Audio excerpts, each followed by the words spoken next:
Indagine della questura di Genova sul terrorismo jihadista eseguito dalla Digos a Treviso, uno dei 14 arresti mirati a smantellare una cellula di pakistani vicini al 27enne che a Parigi tentò di replicare l'attentato alla sede di Charlie Hebdo. L'arrestato a Treviso è un 23enne muratore incensurato, abitava nel grattacielo di Via Pisa. Il sindaco Mario Conte: importante risultato della Digos, ma l'attenzione deve restare alta. Rissa tra giovanissimi, anche minorenni, alla stazione di Lancenico di Villorba, emessi dalla questura 9 Daspo per i responsabili, altri 4 per lo scontro a Castelfranco. Il questore, famiglia e scuola devono vigilare. Maxi operazione della Guardia di Finanza della Procura di Trieste contro i narcotrafficanti colombiani, 4 tonnellate di cocaina sequestrate, 38 persone arrestate, l'intervento delle fiamme gialle anche a Preganziol.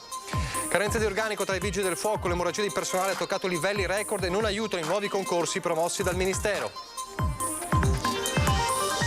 Carenza di medici di base, a San Biagio di Callalta 1660 mutuati costretti ad andare a Treviso dopo la morte del loro dottore, avviata una raccolta firme degli assistiti. Un contributo della provincia destinato ai lavoratori per dimezzare il costo dell'abbonamento del mezzo pubblico. Il finanziamento ha un duplice scopo: incentivare la mobilità sostenibile e aumentare il numero di abbonati in forte calo. Una scuola per attori a Venezia, sceneggiatori a Padova e tecnici a Treviso. Il progetto del Teatro Stabile del Veneto annunciato ieri sera per la prima volta a Ring dal presidente Beltotto. Telespettatori di Antena 3, buonasera e ben ritrovati. Il telegiornale di Treviso, la cronaca dunque in primo piano. Parliamo di terrorismo islamista con la maxi operazione della questura di Genova per disarticolare una cellula legata al 27enne pakistano che nel 2020 a Parigi tentò di replicare l'attentato alla sede della rivista satirica Charlie Hebdo. Tra i 14 in carcere anche un 23enne che vive e lavora a Treviso. È stata eseguita nella notte dalla Digos in uno degli appartamenti del grattacielo di Via Pisa a Treviso una delle 14 ordinanze di custodia cautelare scaturite dall'indagine svolta dalla questura di Genova e dal servizio per il contrasto all'estremismo e al terrorismo esterno della Polizia di Stato. Nel mirino la cellula jihadista che stavano costituendo alcuni stranieri, in particolare pakistani, contatti diretti di Hassan Zaher Mahmoud, il 27enne che nel settembre 2020 a Parigi tentò di replicare l'assalto alla redazione della rivista satirica Charlie Hebdo. Armato di macete ferì gravemente 2 persone. Le misure restrittive sono state eseguite a Treviso, Reggio Emilia, Firenze e Brindisi, ma 2 hanno riguardato anche Spagna e Francia. Principale indagato un 25enne che da Chiavari in Liguria si era trasferito a Reggio. Effettuando approfondimenti su di lui si è scoperta l'esistenza e l'operatività dall'aprile del 2021 della cellula terroristica che si era autodenominata Gruppo Gabar, con l'intento di reclutare sodali e acquistare armi. Tra loro un 23enne muratore regolare in Italia, dipendente di un'impresa trevigiana che stava attualmente lavorando in un cantiere di Pieve di Soligo, attenzionato e quindi arrestato in Via Pisa, dove viveva con altri 8 connazionali estranei alla vicenda. Siamo abituati a vedere queste cose sempre lontane da noi, perché anche gli episodi di cui si parla in questo caso sono successi in Francia. Poi in realtà scopriamo che un componente di questa cella era residente proprio nella nostra città e quindi l'attenzione deve essere sempre massima, fiducia totale nei confronti delle forze dell'ordine che quotidianamente dimostrano la loro efficienza, la loro professionalità e la loro sensibilità nei confronti della sicurezza dei nostri cittadini e dei nostri territori. La cellula terroristica antioccidentale determinata a colpire chi si macchiava di blasfemia progettava attentati in diversi paesi europei. Il giovane pakistano arrestato a Treviso, che non parla italiano e non risulta avere precedenti, era sotto osservazione da diversi mesi. Ora si trova rinchiuso in carcere a Vicenza. Complimenti alla Digos trevigiana sono arrivati dal presidente del Veneto Luca Zaia e dallo stesso sindaco Conte. Noi continuiamo a tenere alta l'attenzione, continuiamo a tenere monitorato la regolarità delle assegnazioni e delle presenze nelle abitazioni del nostro territorio e invito i cittadini che dovessero percepire qualcosa di strano nel loro civico, nel loro palazzo, nella loro via, piuttosto che nel loro quartiere, di segnalarlo alle forze dell'ordine, perché la sinergia tra cittadini e forze dell'ordine e amministrazione può generare dei risultati certamente molto positivi. Ancora indagini, ma parliamo questa volta della polizia postale, perché anche nelle scuole del Veneto è arrivata la circolare del Dipartimento della Polizia Postale che invita a monitorare il fenomeno di una nuova sfida su TikTok. Si chiama Boiler Summer Cup. Toccare o baciare una ragazza in sovrappeso con evidenti elementi di bullismo e di body shaming. La sfida dovrebbe iniziare questo 21 giugno e i giovani che aderiranno posteranno sui social le foto di un bacio o un abbraccio appunto con una ragazza in sovrappeso. L'invito agli istituti è di monitorare la situazione. Docenti e presidi si metteranno all'opera con interventi mirati a sensibilizzare gli studenti per far capire quanto una cosa del genere possa essere dannosa per le loro coetanee. E poi ci sono le risse tra giovanissimi, l'abbiamo raccontato anche questi giorni, a partire da quella rissa violenta tra giovanissimi a Lancenigo di Villorba, è arrivata poi anche la risposta della questura e ora anche i DASPO. Il regolamento di conti davanti al bar nei pressi della stazione ferroviaria di Villorba, avvenuto lo scorso 28 maggio, è costato a 9 minorenni, protagonisti della vicenda, tutti residenti in provincia di Treviso, il divieto di accesso ai pubblici esercizi per la durata di un anno. Sono stati identificati grazie all'attività investigativa svolta dall'Arma dei Carabinieri ed è stata applicata loro questa misura che non gli consentirà di frequentare i bar di Lancenigo. I minorenni colpiti dal DASPO, Willy, sono per lo più italiani di seconda generazione. Lo scorso 28 maggio si erano preventivamente accordati con il chiaro intento di scontrarsi fisicamente. Non avevano dei precedenti, supponiamo che il fatto sia stato originato da un incontro, da un appuntamento che si sono dati via social. Altri 4 provvedimenti di divieto di accesso ai pubblici esercizi, questa volta per la durata di 2 anni, sono stati emessi a carico di giovani tra i 18 e i 20 anni, sempre residenti in provincia di Treviso, protagonisti di una rissa ad una festa organizzata la sera del 2 giugno all'interno di un agriturismo a Castelfranco Veneto. Da inizio anno sono già 37 i DASPO emessi per episodi di violenza verificatisi all'interno di locali pubblici della provincia di Treviso, un netto aumento rispetto ai 14 dei primi 6 mesi dell'anno scorso. I luoghi di aggregazione, i momenti di aggregazione sono cresciuti, per cui le occasioni di rischio aumentano. Devo dire però rispetto al passato, quindi in epoca pre-pandemia, non riscontravamo con tanta frequenza. L'appello del questore Vito Montaruli è rivolto alle famiglie e ad una appropriata educazione scolastica. Le famiglie dovrebbero prestare molta attenzione a questi ragazzi perché evidentemente il loro comportamento è assolutamente riprovevole e mettono a rischio se stessi e la cittadinanza. Un ruolo molto importante dovrebbe avere la scuola, che deve intensificare l'educazione dei ragazzi dal punto di vista dell'utilizzo dei social, che invece sono utilizzati in modo inappropriato. E poi la lotta al traffico di stupefacenti, ed è un vero e proprio colpo ai narcos colombiani, quello messo a segno dalla Guardia di Finanza di Trieste, coordinata dalla Procura di Trieste, il più grande sequestro mai effettuato in Europa negli ultimi decenni in termini di stupefacenti. Pensate, oltre 4 tonnellate di cocaina, 38 persone arrestate in tutta Europa e tra le attività delle Fiamme Gialle c'entra anche Preganziola.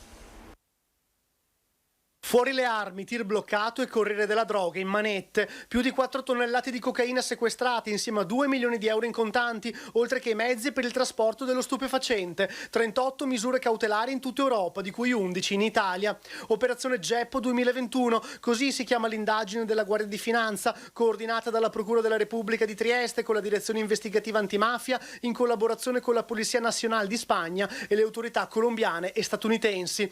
Un duro colpo è stato sferrato al clan del Golfo, organizzazione di narcotrafficanti colombiana che conta più di 500 soldati dediti al controllo del territorio e che facevano viaggiare la cocaina dalla Colombia fino all'Europa. La prima base di scalo a livello logistico era Madrid, poi la droga arrivava in tutte le altre piazze del vecchio continente. Gli investigatori, grazie a 3 agenti infiltrati all'interno del cartello della droga, sono riusciti a guadagnarsi la fiducia dei boss per poi arrivare all'arresto di 38 persone. Parlare di 4 tonnellate e 300 kg di cocaina non è cosa che avviene avviene abitualmente, ma l'importanza maggiore è nel fatto che siamo riusciti ad eseguire 19 consegne controllate, quindi trovando altrettanti corrieri e altrettanti broker disposti a trattare, e non è facile in questi casi. Normalmente anche grandi sequestri avvengono con l'arresto di 1 o 2 persone che sono i primi che si presentano, gli altri candidati acquirenti spariscono perché mangiano la foglia. La cocaina veniva occultata e trasportata dai corrieri in vari contenitori, forni a microonde, borse e sacchi di juta, piuttosto che occultata in zone boschive o stipata nei vani nascosti dei vari furgoni. Aiello del Friuli, Bagnari Arsa, Preganziol, Verona, Peschiera del Garda e Viterbo, dal Friuli Venezia Giulia al Veneto al Lazio. Questi sono solo alcuni dei luoghi in cui sono avvenute le compravendite della cocaina, con i relativi sequestri e arresti. L'indagine prosegue e non dimentichiamo che ci attendiamo anche le iniziative difensive che da oggi cominceranno. Oggi l'indagine prende forma palese dopo essere stata per poco più di un anno in forma occulta. Da oggi dobbiamo sempre ricordarci che siamo in fase di indagini preliminari, va a conoscenza delle difese tutto quello che abbiamo accumulato e ci aspettiamo con serenità anche il loro contributo. La droga arrivava in Olanda, Italia, Slovenia, Albania, Croazia e altri paesi. Veniva poi gestita dai gruppi criminali locali, tra cui l''ndrangheta in Calabria. I narcotrafficanti avevano acquistato cocaina per 96 milioni di euro per poi immetterla nel mercato europeo. Solo in Italia i proventi della vendita si sarebbero aggirati attorno ai 240 milioni.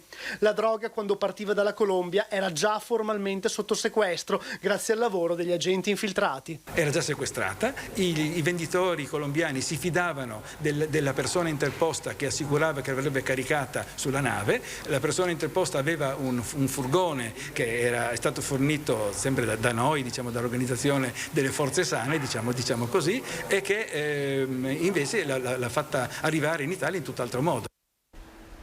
Ancora la lotta al spaccio e al traffico di droga. La polizia a Treviso arresta il pusher di San Liberale. Spacciava cocaina e hashish nel quartiere di San Liberale, nella prima periferia del comune di Carbonera. Un 40enne centroafricano è stato arrestato ieri dalla polizia e accompagnato in carcere in esecuzione di un'ordinanza di custodia cautelare. Detenzione di sostanza stupefacente ai fini dello spaccio, l'accusa formulata dalla procura in seguito a un'indagine avviata dalla squadra mobile all'inizio di quest'anno in collaborazione con i colleghi delle volanti. Una pattuglia aveva infatti controllato in un episodio il 40enne trovandolo in possesso di 5 involucri di cocaina nascosti sotto la lingua. Da lì la ricostruzione della fiorente attività di smercio messa in piedi dall'individuo. Numerose cessioni in cambio di importi che andavano da 40 a 300 euro ciascuna. Al 40enne sono state sequestrate parecchie dosi e 13.000 euro in contanti. Un incidente stradale che si è verificato nel pomeriggio di oggi a Vittorio Veneto, nella frazione di San Giacomo di Veglia. 2 le vetture coinvolte. Secondo le prime informazioni, intorno alle 14:10 una delle 2 vetture, condotta da un 75enne di Santa Lucia di Piave, è uscita autonomamente dalla sede stradale andando a schiantarsi contro un'auto ferma in sosta senza occupanti.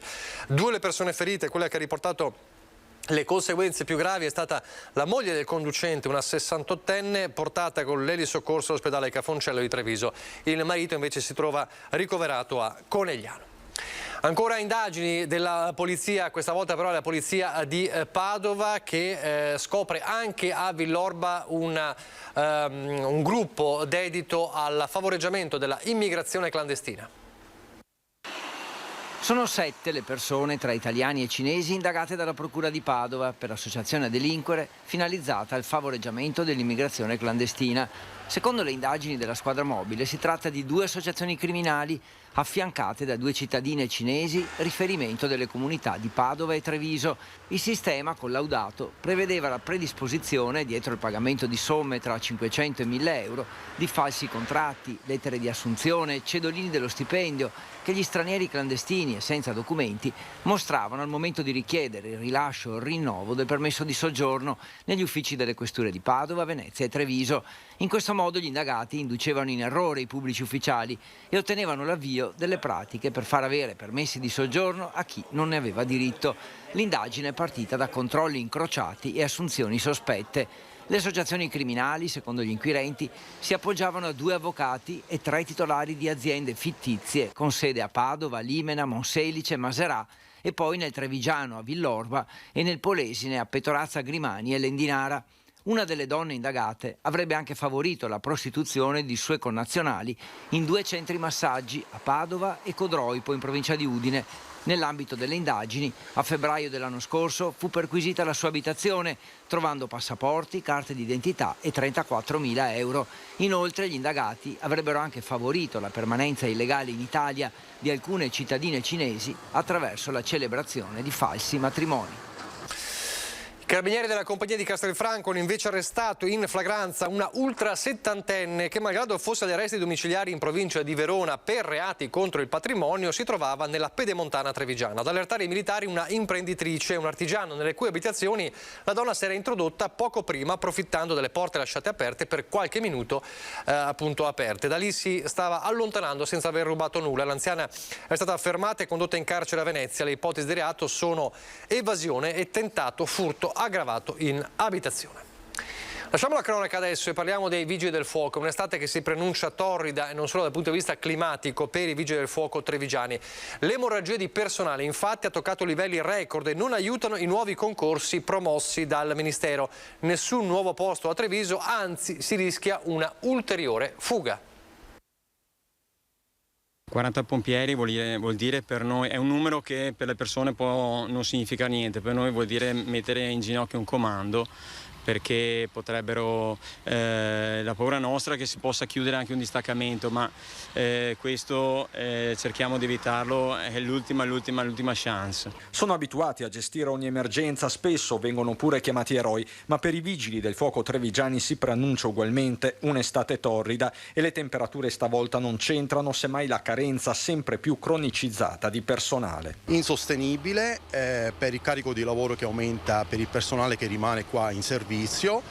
Insostenibile perché purtroppo la situazione probabilmente si aggraverà ancora di più verso l'estate con i pensionamenti che ci sono. Basta d'altronde passare in rassegna i numeri. La pianta organica prevede nella Marca 348 unità effettivi, ora sono in 280, destinati a scendere a 267 a dicembre. La soglia per il servizio minimo, stando alle norme, è 320. Il conto quindi è presto fatto con la beffa che si aggiunge proprio in questi giorni dei concorsi nazionali interni al corpo, centinaia di posti in ballo da ispettore e caposquadra, nessuno di questi assegnato ai distaccamenti trevigiani, con il rischio, anzi la certezza, di professionalità che dovranno andarsene per un miglioramento di carriera, che tradotto economicamente significa 40-50 euro in più al mese. Insomma, una vera e propria emorragia che riguarda figure specializzate con una media di 50 anni.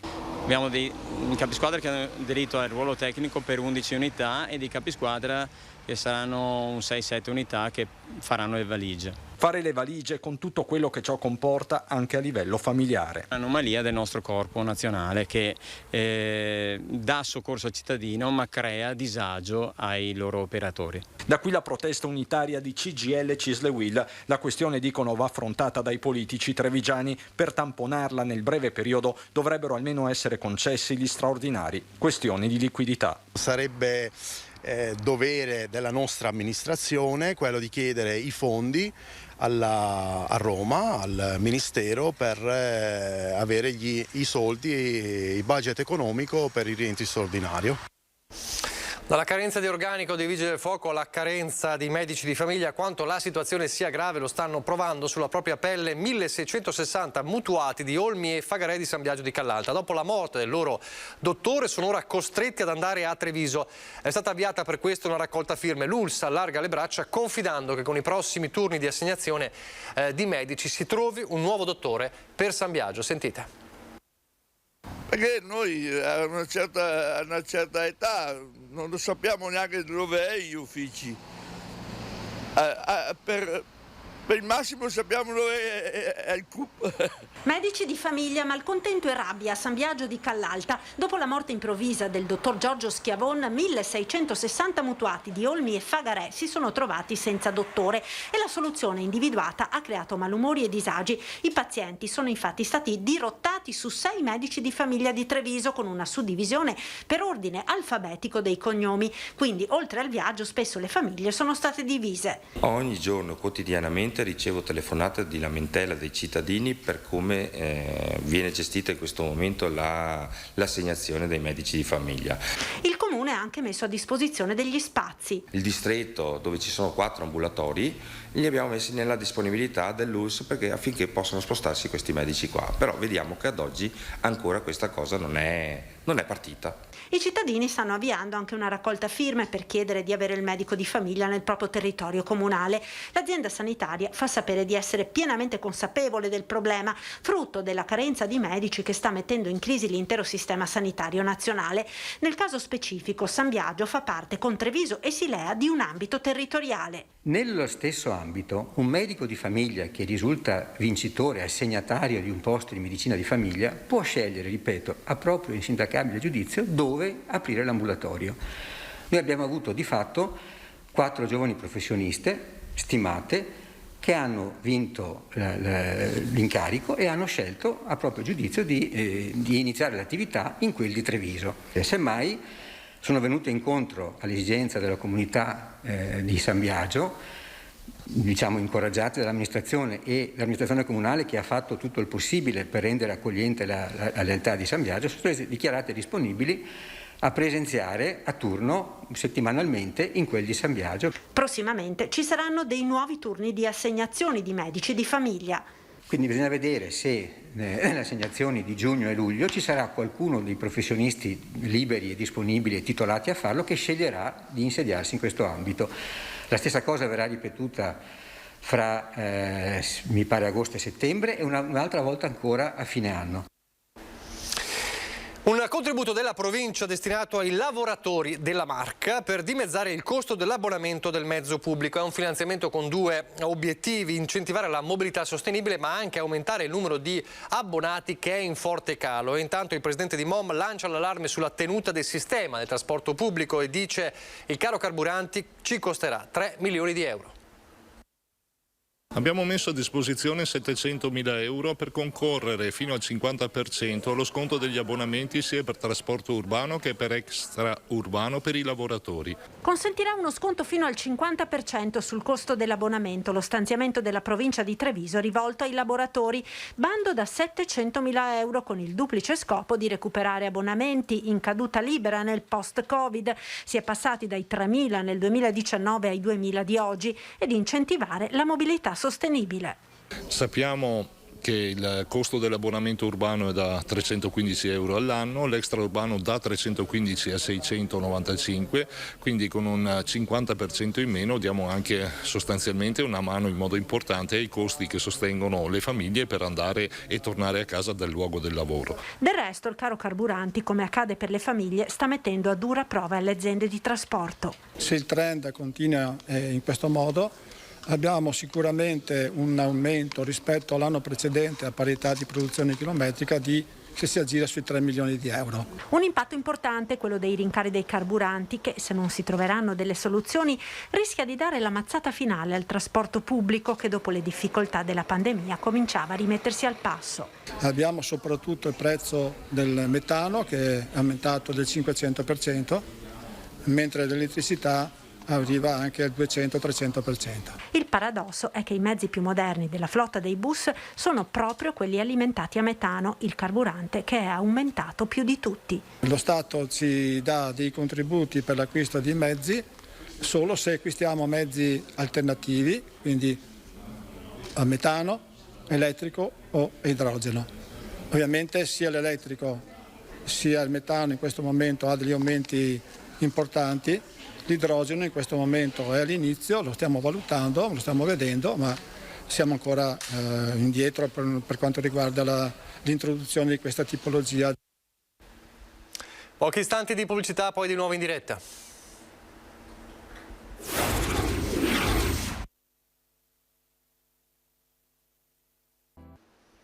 Rieccoci in studio in diretta, parliamo delle elezioni amministrative ormai alle porte, si conclude il nostro viaggio a Casale con il terzo candidato, Graziano Sartorato. Sulle Sulla lista civica con te per la trasparenza, Graziano Sartorato, titolare di una falegnameria, 59 anni, è in corsa come sindaco nel comune di Casale sul Sile. Questa mia scelta di candidarmi a queste amministrazioni è dovuta in maniera importante e attiva per cavalcare delle iniziative che portano dei benefici importanti al nostro territorio. Viabilità, urbanistica e edilizia sono tra i principali temi trattati nel suo programma. La lista intende attuare una revisione progettuale completa dei punti di snodo della viabilità, nuove vie ciclopedonali, nuovi percorsi camionabili, evitando la congestione del traffico nelle vie del centro e l'inquinamento che ne deriva. Per cui la prima cosa a fare è di visitare una progettualità dei nodi stradali, rotonde incluse, per cui noi abbiamo delle soluzioni veloci per accontentare subito e risolvere il problema. Altro obiettivo, la scuola e la cultura, con un aiuto concreto ai genitori dei bambini che frequentano le scuole primarie nel territorio, grazie ad una nuova rete di collegamento di trasporto scolastico, avendo comunque la priorità di mantenere tutte le scuole presenti. Noi pensiamo di attivare un servizio di collegamento fra le frazioni Casali Consiglio Lugnano per prendere attive nuovamente le scuole che oggi stanno perdendo un po' di potenzialità e che vorrebbero chiudere parzialmente. Per Sartorato e il suo programma un occhio di riguardo è puntato anche verso l'economia e la finanza locale, con la creazione di un ufficio pilota che potrà intercettare nuovi fondi da utilizzare a vantaggio del territorio. Per cui noi vorremmo istituire subito un ufficio dedicato all'intensificazione di tutte le fattibilità che siano di avere soldi pubblici al servizio della comunità. Infine promette Sartorato un pieno sostegno al mondo delle associazioni e dello sport, all'ambiente e alla valorizzazione del territorio, promuovendo e coordinando le attività che operano nel turismo. Una riunione particolare, quella della conferenza dei sindaci dell'ULSS 2 di oggi, guardate. Era arrivato il tempo, perché ne parlavamo tanto tra di noi, di dimostrare la nostra riconoscenza e stima, in particolare a due persone che hanno dato tanto al nostro comitato, e sono Paola e Gloria. Ore 14, San Biagio di Callalta è la prima riunione della conferenza dei sindaci dell'azienda ASL 2 Marca Trevigiana. Da quando è iniziata la pandemia, sindaci e assessori in questi mesi si sono incontrati solo online per affrontare l'emergenza Covid. Quest'oggi invece, tutti in presenza, hanno tra le altre cose voluto organizzare una sorpresa per dimostrare tutta la riconoscenza a due donne che si sono distinte per il loro impegno. Era arrivato il momento di dire grazie, guardarsi negli occhi e ringraziare Paola Roma e Gloria Tessarolo, perché in un lavoro di squadra hanno comunque condotto tutto il comitato a degli ottimi risultati. Paola ci è stata vicina in maniera serrata durante la pandemia nel fronteggiare all'emergenza ucraina. Gloria si è dedicata anima e corpo all'ambito territoriale e ad ottenere quelli fondi del PNRR. Sabina Caramel, neocavaliere della Repubblica, ha dato un simbolico regalo a Paola Roma, presidente del comitato. Francesca Battista, atleta della Polisportiva Terraglio, medaglia oro e argento di danza paralimpica, a Gloria Tessarollo, assessore alle politiche sociali del comune di Treviso. Grazie a tutti voi per tutto quello che singolarmente abbiamo fatto assieme. Ringrazio voi, sono davvero stupita. Grazie. Il direttore generale dell'azienda ASL 2 Marca Trevigiana Francesco Benazzi e il direttore ai servizi sociali Roberto Rigoli hanno poi consegnato ad entrambe un attestato di coraggio per il loro impegno nella campagna vaccinale. Ieri sera a Ring era ospite il presidente del Teatro Stabile del Veneto Giampiero Beltotto ed ha annunciato per la prima volta proprio a Ring un progetto ambizioso che coinvolgerà i 3 centri principali del Veneto.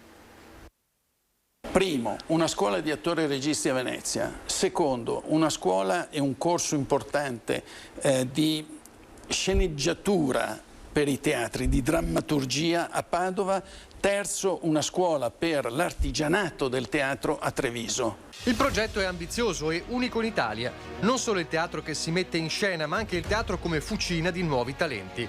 L'asso, in anteprima a Ring, viene calato dal presidente Beltotto a pochi giorni dall'annuncio ufficiale del ritorno del Teatro Stabile del Veneto in Serie A, nella ristretta cerchia dei teatri nazionali. Mettere insieme, in fila queste cose, in modo tale che il teatro ritorni a essere un luogo vivo, un'impresa viva. Una tripla scuola, un triplo corso per mantenere viva la cultura teatrale. Attori a Venezia, sceneggiatori a Padova, tecnici artigiani a Treviso. Artigianato vuol dire anche la tecnologia, Certo.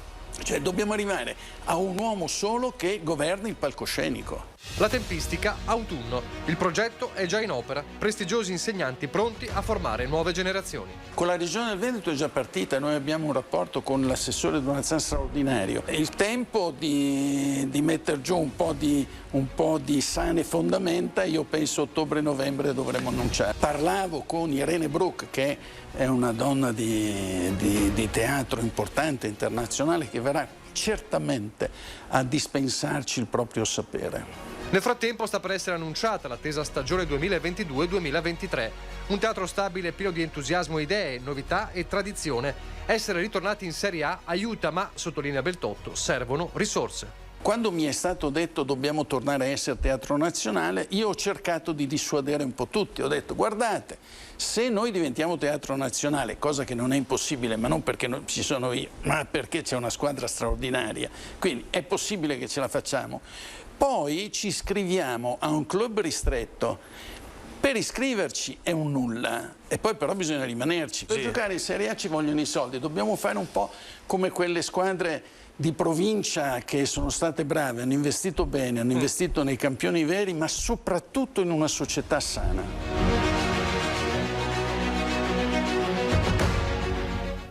Adesso le notizie dal Bellunese.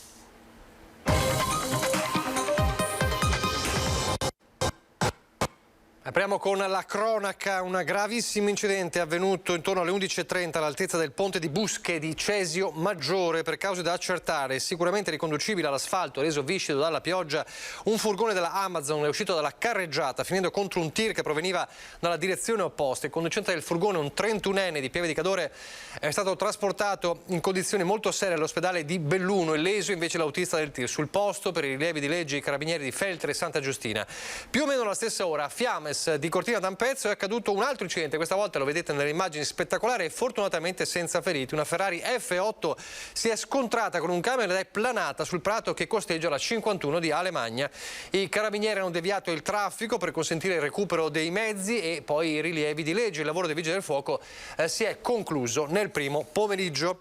E ancora la cronaca, forza un controllo di polizia e investe il poliziotto che gli aveva appena chiesto i documenti. L'uomo, un bellunese di cui non sono note ad ora le generalità, fermato per un controllo nella zona dello stadio Orzes a Ponte delle Alpi, ha improvvisamente innestato la marcia ed è ripartito a tutto gas, ferendo fortunatamente in modo lieve un ispettore della squadra mobile che ha dovuto ricorrere alle cure del pronto soccorso. L'incredibile episodio è avvenuto ieri pomeriggio intorno alle 16. Immediatamente sono scattate le ricerche, concluse 20 minuti più tardi nella zona di Rione Santa Caterina, dove l'automobilista è stato bloccato e trasferito prima in questura e poi in carcere, accusato di resistenza attiva pubblico ufficiale e lesioni personali. Parliamo della protezione civile, tanto importante soprattutto nelle zone del Bellunese, perché la Regione ha normato tutti i provvedimenti amministrativi realizzati negli ultimi anni per organizzare il sistema di protezione civile. Un traguardo è un riconoscimento alla pattuglia di volontari che in piena pandemia hanno donato 3 milioni di ore di servizio ai veneti. In campo di protezione civile a livello nazionale il Veneto svolge la parte del leone, un'eccellenza l'ha definita il presidente Sergio Mattarella in occasione della sua visita a Belluno nel post Vaia.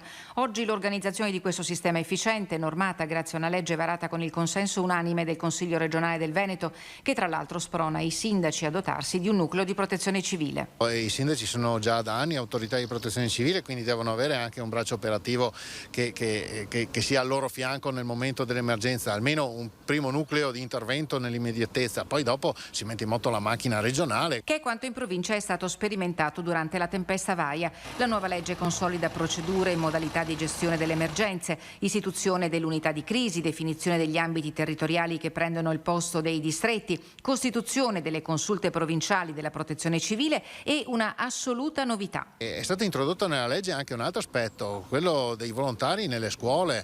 I volontari della protezione civile andranno nelle scuole nell'ora di educazione civica civica, a spiegare ai ragazzi cosa vuol dire protezione civile, cosa vuol dire sicurezza, quali sono i rischi a cui siamo esposti, e io mi auguro anche ad appassionare i ragazzi che poi una volta che raggiungeranno l'età potranno entrare nel magnifico sistema della protezione civile del Veneto. Un'organizzazione che durante la pandemia è stata in grado, con 380.000 giornate uomo, di donare alla collettività 3 milioni di ore di servizio. Nella nuova legge il volontario è inserito tra le componenti e le strutture operative del Servizio Nazionale e stabilisce che deve essere curata la più ampia partecipazione dei cittadini. E se in Italia un italiano su 10 fa volontariato, in Veneto questo numero raddoppia perché 1 su 5 fa volontariato. A proposito di protezione civile, il Presidente della Regione Luca Zaia ha dichiarato oggi con proprio decreto lo stato di crisi per i territori bellunesi colpiti dal violento maltempo di domenica scorsa, che ha causato danni ingenti, non solo allagamenti ma anche quelle raffiche di vento fortissime come una tromba d'aria che ha colpito la zona di Cortina, come vedete nelle immagini. Medesima attenzione sarà posta dal Governo, ha comunicato in giornata il Ministro Federico D'Incà, che porterà le istanze bellunesi nella prossima riunione del Consiglio dei Ministri a Palazzo Chigi. A proposito di governo, a proposito di politica, il segretario nazionale del Partito Democratico a Belluno per sostenere la candidatura di Giuseppe Vignato. La folla in piazza Duomo ieri sera per il comizio di Enrico Letta. L'abbraccio con Monsignor Attilio Zanderigo, parroco del Duomo di Belluno, e il suo docente a Pisa ai tempi dell'università, poi la stretta di mano con Giuseppe Vignato, il candidato sindaco sostenuto da 3 liste civiche del Partito Democratico. Tutto davanti a una nutrita schiera di sostenitori che ieri hanno affollato lo spazio allestito davanti al Bar Duomo nel centro storico della città. Il numero 1 dei Dem, Enrico Letta, dopo Lagorà ai piedi del Nevegal, torna per la seconda volta in provincia, dove dice si respira un bel clima. Appassionato il suo ricordo dell'impegno di squadra in favore delle aree di confine. Fu un lavoro che mi ha legato da allora a questa terra. Fatemi ricordare un grande bellunese che era il presidente della provincia dell'epoca, Sergio Realone. Letta sostiene il territorio bellunese, il suo capoluogo, che guarda alla sua capacità di riprendere un ruolo guida di questa parte del paese. Questa straordinaria parte del paese in cui 3 regioni si toccano e si baciano tra di loro, 3 regioni che troppo spesso non collaborano. 3 regioni che noi vorremmo vedere lavorare insieme, collaborare insieme, e di cui Belluno è naturalmente il cuore e la leadership. Il segretario sprona i suoi a perseguire con determinazione gli ultimi scampoli di campagna elettorale nelle piazze. Davanti a lui il segretario regionale dei Dem, Andrea Martella, e il deputato Roger De Menec. Giuseppe Vignato, attorniato dai capilista, ricorda i punti del programma e raccoglie la sollecitazione di Letta. Io vi invito a combattere ancora ogni giorno, a bussare i campanelli. Un ringraziamento a Enrico Letta che è venuto a sostenerci, a sostenere la nostra coalizione. Un ringraziamento a tutti i capilista, quelli che sono qui con noi, 4 liste. Siamo una coalizione di centrosinistra, progressista e riformista. Premio Ambiente al personale del nucleo investigativo dei Carabinieri di Belluno. Il riconoscimento è stato conferito dal comandante generale dell'Arma e consegnato ieri a Roma al tenente colonnello Marco Stabile per l'attività svolta a tutela dell'ambiente grazie all'operazione Plastic Connection, portata a termine lo scorso anno in materia di traffico nazionale di rifiuti illeciti. Per i risultati raggiunti nella medesima operazione, ieri a Padova i militari del nucleo investigativo di Belluno hanno ritirato un encomio attribuito al comandante della Legione Giuseppe Spina. Era l'ultima notizia di questo telegiornale. Vi lascio come sempre alle previsioni del tempo. Grazie per averci seguito. Arrivederci.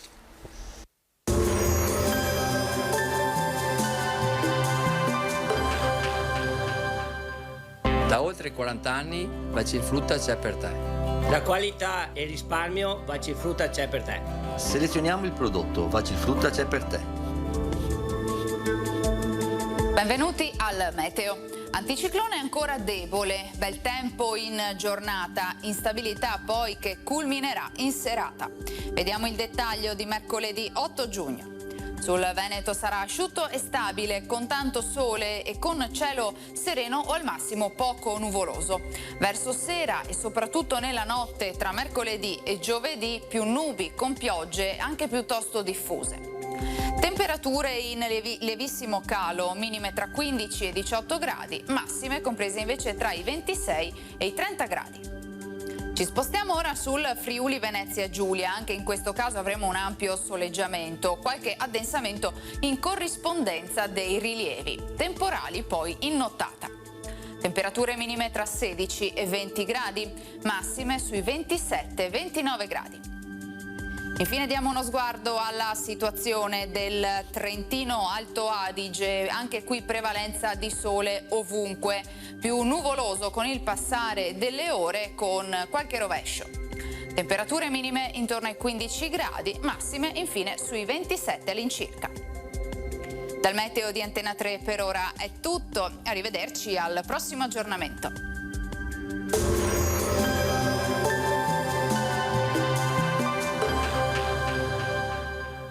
Da oltre 40 anni Bacifrutta c'è per te. La qualità e risparmio Bacifrutta c'è per te. Selezioniamo il prodotto, Bacifrutta c'è per te.